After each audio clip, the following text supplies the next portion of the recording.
నమస్తే అందరికీ. ఇప్పుడు నేనొక విషయం గురించి మాట్లాడాలి అనుకుంటున్నా. అది చాలా భయపెట్టే విషయం. మనం రీసెంట్‌గా ఒక ఇన్సిడెంట్ హైదరాబాద్‌లో జరిగింది గదా! అది చూసి షాకయ్యాం. ఒక 14 ఇయర్స్ అబ్బాయి, ఒక 10 ఇయర్స్ అమ్మాయిని చంపాడు. ఎందుకనంటే, ఒక క్రికెట్ బ్యాట్ కోసం, కొన్ని డబ్బుల కోసం.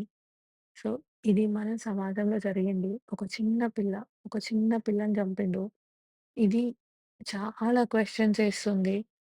మన పిల్లలు ఎందుకు ఇలాంటి పనులు చేస్తున్నారు? మన సమాజంలో ఏం జరుగుతుంది? నా ఒపీనియన్‌లో ప్రాబ్లమ్ ఏంటంటే, మన పిల్లలు వర్చువల్ వరల్డ్ అండ్ రియల్ వరల్డ్‌కి మధ్య ఉన్న డిఫరెన్స్‌ని తెలుసుకోలేకపోతున్నారు. ఎందుకంటే, మనం అందరం ఇప్పుడు ఓటీటీ ప్లాట్‌ఫార్మ్స్, వీడియో గేమ్స్ చాలా గ్రాఫిక్, వయలెంట్ కంటెంట్ చూస్తున్నాము. సో, చిన్న పిల్లలు అది చూసి జస్ట్ ఒక మూవీ, ఒక గేమ్ అని అనుకోలేకపోతున్నారు. మనకు తెలుసు మనం పెద్దవాళ్ళం కాబట్టి మనకు తెలుసు అది జస్ట్ మూవీ, గేమ్, మూవీ వేరు, రియల్ లైఫ్ వేరు అని. బట్ చిన్న పిల్లలకి అది తెలవదు. ఒక క్యారెక్టర్ మూవీలో దొంగ పనులు జేసి ఎస్కేప్ అయిపోతుంది. దాని కాన్సిక్వెన్సెస్ ఏముండవు. సో, ఆ పిల్లలు అదే రియల్ లైఫ్‌లో చేస్తే ఏం జరుగుతుందో తెలుసుకోలేకపోతున్నారు. రియల్ వరల్డ్ మూవీ కాదు. ఆ అమ్మాయి లైఫ్ మళ్ళీ వచ్చేదుండదు. మరో పాయింట్ ఏందంటే, మన పిల్లలకి ఇది తెలియకపోతే దానికి కారణం ఎవరు?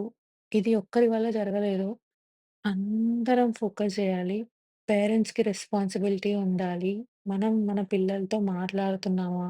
వాళ్ళేం చేస్తున్నారో మానిటర్ చేస్తున్నామా? స్కూల్స్‌కి కూడా రెస్పాన్సిబిలిటీ ఉండాలి. వాళ్ళు అకాడమిక్ ఎడ్యుకేషన్‌తో పాటు మోరల్ వాల్యూస్, ఎంపతి, మంచితనం గూడా నేర్పించాలి. అండ్ మన సొసైటీలో కూడా చాలా చేంజెస్ రావాలి.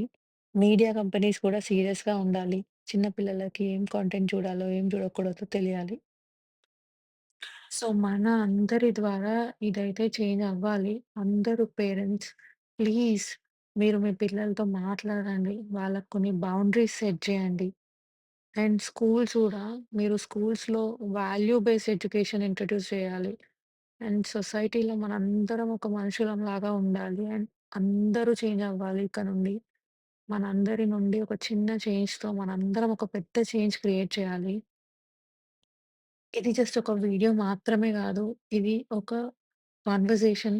సో, ఈ వీడియో మీకు మంచిగా అనిపిస్తే ప్లీజ్ దానిని మీరు మాత్రమే చూడకండి. ఈ వీడియోని మీ ఫ్రెండ్స్, ఫ్యామిలీ అండ్ మీ సోషల్ మీడియాలో షేర్ చేయండి. మనందరం కలిసి మాట్లాడితేనే మన మాట పేరెంట్స్, టీచర్స్ అండ్ సొసైటీ అందరి వరకి చేరుతుంది. And your share can be the first step in creating a real change. So, మీ యొక్క షేర్ ఎంత బిగ్ చేంజ్‌కి ఇంపార్టెంటో మీరే ఆలోచించండి. Thank you.